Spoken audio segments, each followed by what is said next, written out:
Tears on my mind, heart feels so tight. Welcome back to the Deep Dive. Today we are we're immersing ourselves completely in a single piece of source material. Just one. Just one. And it's a really powerful one. The complete lyrics of the song Tears on My Mind. Written and produced by the incredibly versatile Kurt Holes. It's such an immediate title, isn't it? It's so visceral. It doesn't just, promise sadness. It's describing a state where sorrow is a physical presence. Like it's literally taken up residence on the mind. Exactly. The tears aren't just falling, they're on it. Yeah. And that's really our objective for this deep dive.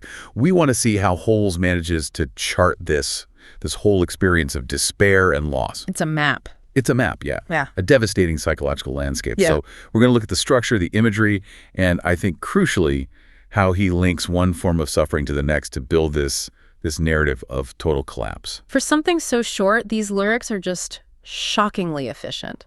They carry so much emotional weight. I think we need to go slowly because every single word choice here really matters. So let's unpack that immediate scene of devastation right from the opening lines. Okay, let's do it. So Holes begins, and he immediately roots the loss in a physical experience. You get this instant sensation of just profound distress. He says, heart feels so tight, then lost in the night, and this inability to find the light. I mean, it feels suffocating right out of the gate. What's so powerful there is the duality he sets up. That tight heart, that's the physical acute constriction of grief. It's your body reacting to shock. Right. But then lost in the night, that's the cognitive, the spiritual impact. The light isn't just hope, it's direction, it's clarity, it's safety. So in just a few lines, he's telling us the speaker is physically seized by pain. Yeah. And mentally, they just can't navigate away from it. But then just as we're settling into that internal pain, the perspective, it shifts dramatically to external concealment. Yes. We go from that internal tightness to rain in my eyes, hiding goodbyes. That is such a fascinating choice of imagery. It is. This brings in our first critical theme, hidden grief.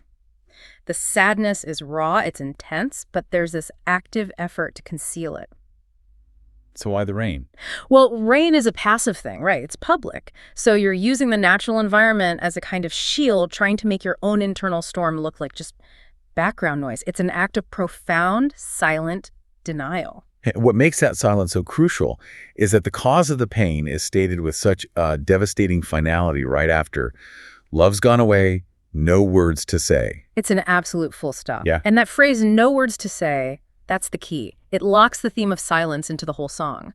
This grief isn't just overwhelming, it's uncommunicated. The speakers lost their anchor, the love, and they've lost their voice. Exactly. So that establishes the foundation. Yeah. Overwhelming, silent, concealed sadness.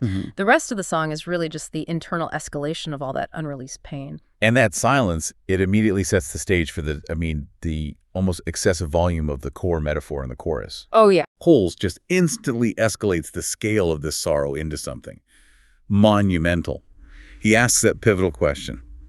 Has anyone ever cried like the rain falls from the sky? This takes the emotion so far beyond just personal tragedy. It gives the suffering this epic, almost mythic scale. It's not personal anymore. Not at all. When you compare human weeping to the force of a continuous sky-wide downpour, you're suggesting this pain is immense, it's uncontrollable, and, maybe inexhaustible. It's the difference between a puddle and a flood. And the asking of the question itself, has anyone ever... It's almost like a challenge, isn't it? It suggests the speaker feels their sorrow is bigger than the normal human capacity for suffering. Totally. They're testing the very boundaries of grief. And it transfers the agency of the emotion. It's no longer just, I am crying. It's that the entire sky is participating in my collapse. And that external comparison is then linked right back to the internal state. Feel the sorrow deep inside. Right. So the monumental scale, the external storm, is really just an echo of the catastrophic damage that's being felt internally. Which brings us to that devastating close of the chorus.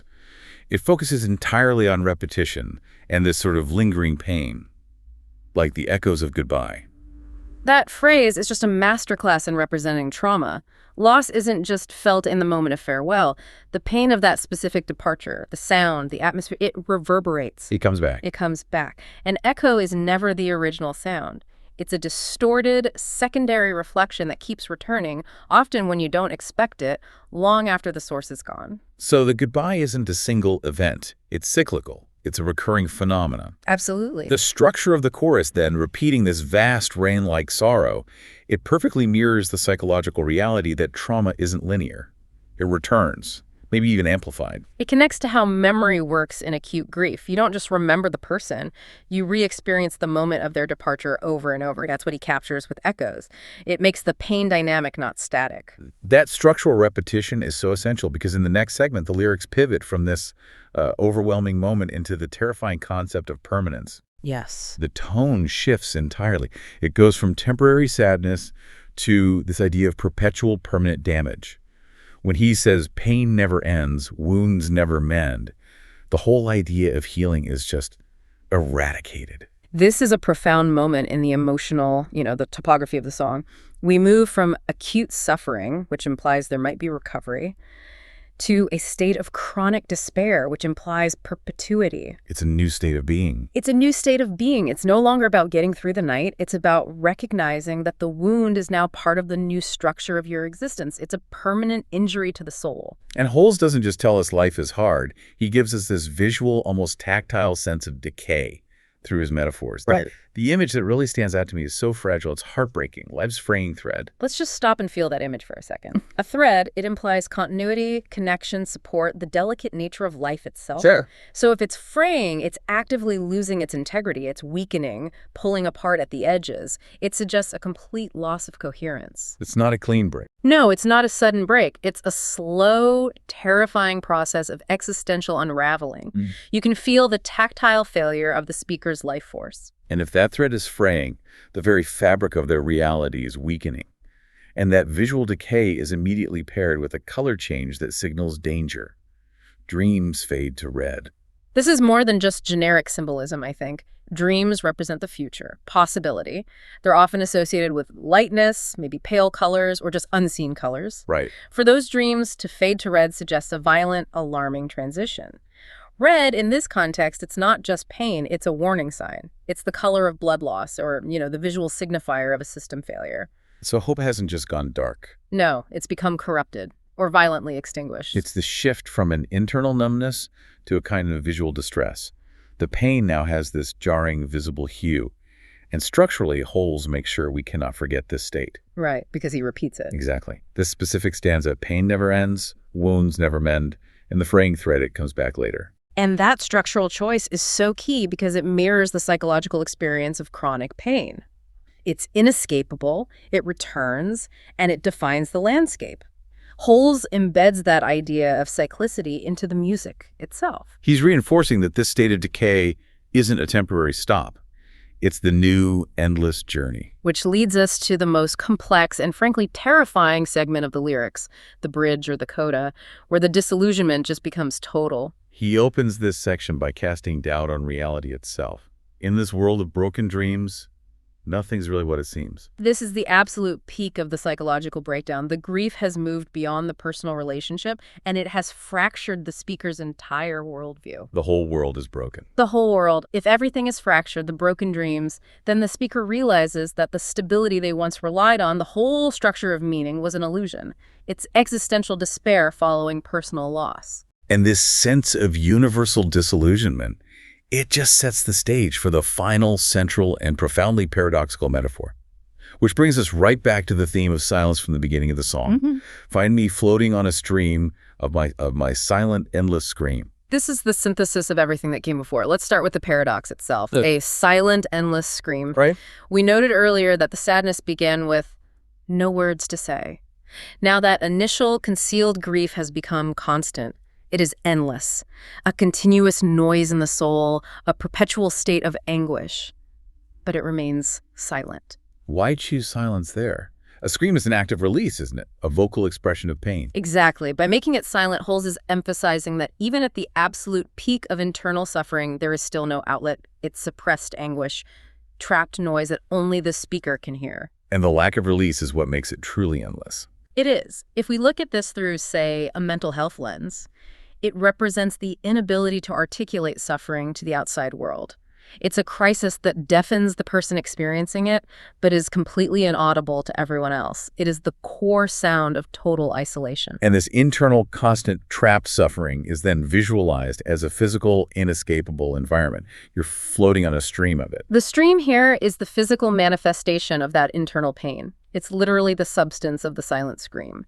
And to be floating suggests a state of utter detachment and surrender. No fighting it. No, there's no active rowing, no fighting the current. The speaker has given up and is simply being carried along by the momentum of their own immense, unspeakable sorrow. It's the ultimate picture of yielding to despair. The acceptance that the stream of pain is now their habitat. It is. It's so interesting how the song starts with that physical symptom, heart feels so tight, and ends with this physical surrender, floating on a stream. We've moved from an acute reaction to a state of sustained, eternal collapse.